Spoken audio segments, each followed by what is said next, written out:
Hello and welcome. Today we're unpacking one of the most emotionally charged, historically loaded, and just utterly dramatic football matches of our entire generation. I'm talking about July 15th, 2026, down in Atlanta, Georgia, where Argentina stunned England with a thrilling 2-1 victory. But you know, this wasn't just a 96-minute game of football. Absolutely not. This was an epic clash of tactics, willpower, and some really heavy history. So in today's Explainer, we're going to break down exactly how this thriller unfolded. We'll use the source data, the match statistics, and all that historical context to really understand the anatomy of what was a truly unforgettable World Cup semifinal. Here's our agenda for today. First, a history of bitter rivalry. Second, the road to Atlanta. Third, the match and the collapse. Fourth, Messi's golden boot chase. And finally, number 5, the legacy of Atlanta. Okay, let's dive right into this. Section 1. A history of bitter rivalry. Decades of pain, pride, politics, and passion. Because when these two step onto a pitch, it is never just a football match. If you look at this timeline, you can really see how this rivalry was forged over the decades. It actually kicks off back in 1966 with Argentina's captain, Antonio Ratten, being sent off at Wembley. And that was a moment so confusing, mostly due to language barriers, that it literally inspired the invention of red and yellow cards. Then, in 1982, a real war broke out between the United Kingdom and Argentina over a group of islands in the South Atlantic. They're called the Falkland Islands by the British and Las Malvinas by the Argentines. This unresolved sovereignty dispute undeniably added a profound geopolitical weight to the rivalry. Just 4 years after that, in 1986, Diego Maradona scored both the infamous Hand of God goal and the sublime Goal of the Century to knock England out of the tournament. Later, we saw David Beckham become a national villain in England after his 1998 red card against Argentina, only to find his own personal redemption with a winning penalty against them in 2002. So heading into Atlanta, it had been 24 years since they last met at a World Cup, setting up an incredibly explosive stage. Moving right along to Section 2, the road to Atlanta, how the heavyweights reached the semifinal. With all that intense history as our backdrop, let's transition to the tournament itself, because neither of these heavyweights had an easy path to Atlanta. Let's start with Argentina. As the defending champions from 2022, they arrived with a massive target on their backs, and their run was an absolute roller coaster. Get this, they were pushed to extra time in 3 of their matches. But the most unbelievable moment for sure came in the round of 16 against Egypt. Argentina was down 2-0. That was the first time they had trailed all tournament long, but they produced a completely miraculous 3-goal comeback in just 11 minutes.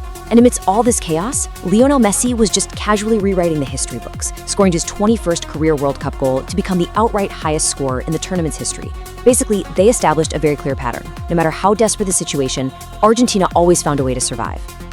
Meanwhile, on the other side of the bracket, England was carving out their own highly dramatic path under their German manager, Thomas Tuchel. They brought this incredibly high-scoring attack that netted at least 2 goals in 4 consecutive matches.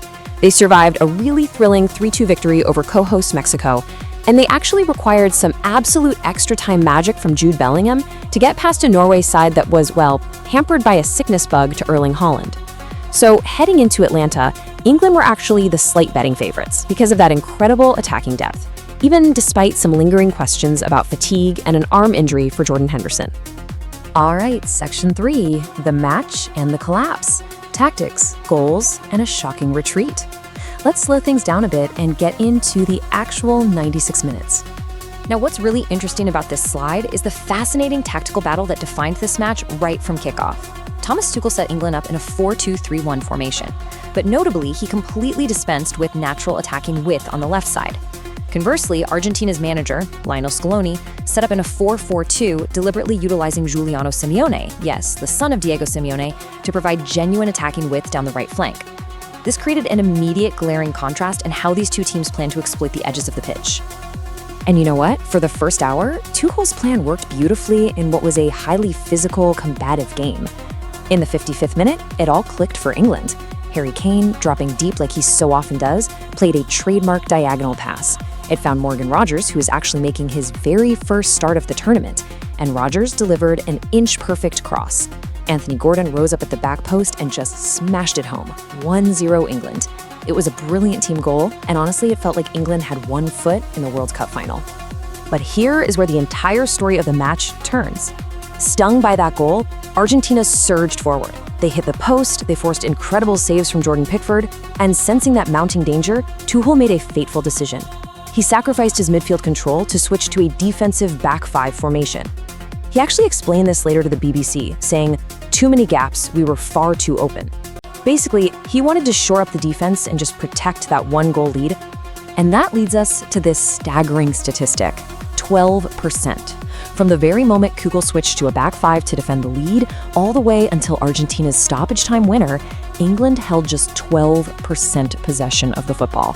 12%! It was a devastating tactical plot twist. By dropping so deep, England essentially invited one of the most gifted attacking units on the planet to relentlessly hammer at their defense for over half an hour. And eventually, that pressure absolutely shattered them. In the 85th minute, Enzo Fernandez picked up the ball from distance and bent this stunning, swerving equalizer right past Pickford. The momentum completely flipped. And then, in the 92nd minute, deep into stoppage time, came the ultimate heartbreak for England. Substitute Lautaro Martinez rose above the English defense to head home the winner, 2-1 Argentina. And who was the architect of both of these crushing blows? A 39-year-old Lionel Messi, who provided perfectly weighted assists for both of those late goals. If we look at the final match stats here, they paint a pretty stark picture of why Argentina ultimately deserved to win. They dominated overall possession 56% to 35% and generated 15 shots to England's 5. But perhaps most tellingly, they amassed 1.84 expected goals compared to a measly 0.53 for England. The data mathematically illustrates that Tuchel's tactical retreat was a total failure, and Argentina dominated the overall balance of play. Let's quickly touch on the post-match atmosphere, because as we established earlier, history always seems to leak onto the pitch in this fixture. Amidst all the wild celebrations, Argentinian midfielder Giovanni Lo Celso unfurled a banner reading, "Las Malvinas son Argentinas." It firmly and neutrally speaking reinforces how deeply intertwined the cultural, political, and sporting histories of these two nations truly are. Moving on to Section 4, Messi's Golden Boot Chase, the unseen hero's path to the prize. Now we have to look at this incredible micro-narrative, Messi's chase for the Golden Boot. Going into this semi-final match, Messi was actually tied at the very top of the goal-scoring charts, with Francis Kylian Mbappe, both sitting on 8 goals. So how does FIFA break a tie? Well, the first tiebreaker is the number of assists. If they're still tied after that, it goes to fewest minutes played. These specific rules meant that Messi's playmaking against England was instantly just as valuable for his individual award chase as actually scoring a goal himself. And this brilliantly illustrates exactly what happened. By orchestrating the attack and providing those 2 magical late assists against England, Messi bumped his total up to 4 assists for the tournament. That vaulted him directly into first place, right over Mbappe, who only had 3 assists. So just by being the ultimate team player and creator, Messi moved into pole position for an award that, remarkably, has eluded him for his entire legendary career. Finally, Section 5, the legacy of Atlanta. What this means for the future. As the dust settles in Atlanta, for England, this is just an agonizingly familiar pain. It's a direct, heartbreaking repeat of their 2018 World Cup run, where they also took the lead in a semifinal, only to lose 2-1. Manager Thomas Tuchel is now facing immense and really harsh criticism from fans and the media for his decision to switch to that back five, which almost everyone saw as inviting Argentina's dominance. However, Tuchel does remain committed to the project. The English squad must now lick their wounds and turn their focus toward rebuilding for the 2028 European Championship, which, crucially, will be played on home soil. But for Argentina, the dream of ultimate historical greatness is very much alive. They advanced to the final in New Jersey to face Spain, and the stakes could not be any higher.